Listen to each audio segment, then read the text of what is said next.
Sebanyak 48 negara akan bertaruh mati-matian. Selain mengejar trofi, mereka pasti mengejar hadiah juara sebesar 672 miliar. Terdengar fantastis, tapi sadar nggak kalau itu nggak sampai biaya operasional sehari MBG loh. Penasaran bagaimana operasional MBG jika dibandingkan dengan pentas olahraga termegah sejagat raya ini? Yuk, simak ulasannya di Perspektif by Radar Jember. Nah, selain hadiah juara Piala Dunia yang ternyata nggak sampai setengah hari biaya operasional MBG, kamu perlu tahu nih, setiap negara yang lolos ke Piala Dunia itu mendapat dana subsidi awal dari FIFA sebesar 223 miliar, setara dengan 12,5 juta US dollar.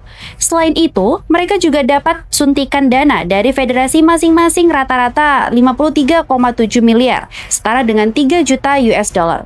Jadi, total modal operasional satu tim nasional untuk bertanding di ajang sekorup FIFA itu cuma sekitar 277 miliar.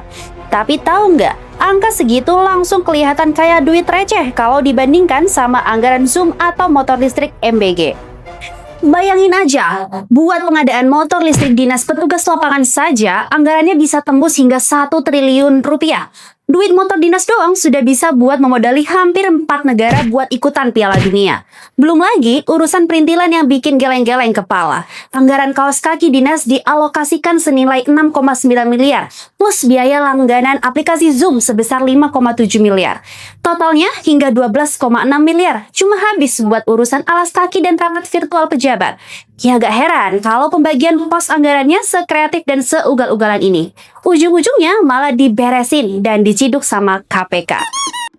Anggarannya emang kelewatan bergizi sih.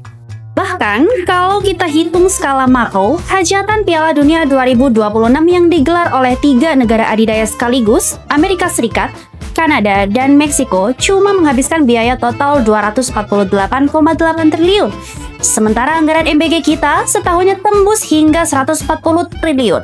Artinya, dalam waktu nggak sampai 2 tahun, duit proyek makan gratis kita sebetulnya sudah bisa dipakai buat bikin Piala Dunia sendiri di Indonesia.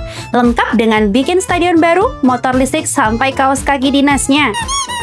Melihat berbagai kejanggalan anggaran ini, gelombang protes publik pun akhirnya pecah.